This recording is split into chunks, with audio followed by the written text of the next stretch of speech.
Bonjour, je suis Arlette Pomerol, médecin spécialiste en oncologie médicale. Aujourd'hui, j'aimerais vous parler d'un sujet essentiel.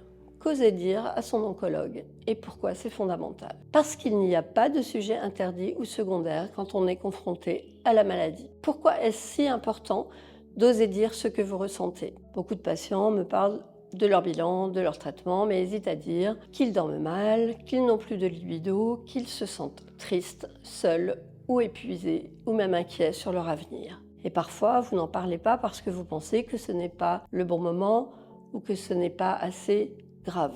Mais ce que vous vivez a toute la place dans notre échange, même si cela ne se voit pas dans vos analyses. L'objectif, c'est avant tout de soigner un malade plutôt qu'une maladie. Et parce que la vie continue, il peut être souhaitable d'échanger sur une échéance importante au niveau professionnel ou familial, difficilement conciliable avec le programme du traitement. Et si vous avez l'impression que je n'ai pas le temps, oui, c'est vrai, les consultations sont parfois rapides et je sais que vous pouvez avoir l'impression que je suis pressée, débordée ou concentrée uniquement sur les résultats médicaux. Je peux aussi vous paraître parfois un peu distante ou insensible.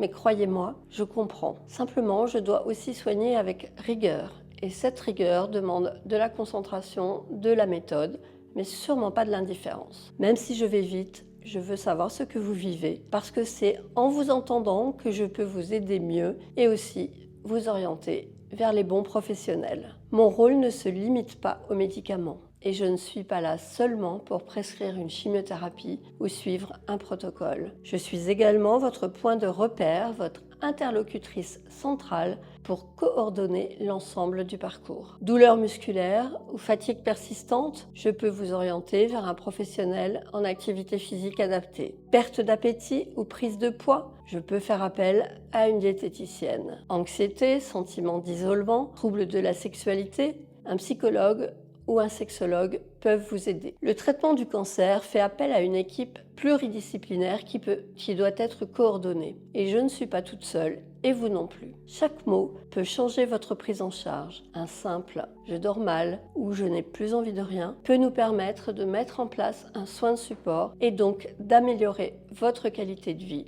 Parfois très vite. Vous êtes la personne qui sait le mieux ce que vous ressentez. Et plus vous me le dites tôt, plus on peut agir ensemble. Pour résumer, rien de ce que vous vivez n'est hors sujet. Même si je vais vite parfois, je peux entendre toutes les difficultés que vous traversez. Mon rôle est de vous soigner, mais aussi de vous accompagner dans toutes les dimensions de votre parcours. Votre parole est un soin, osez l'utiliser et je suis là pour vous écouter.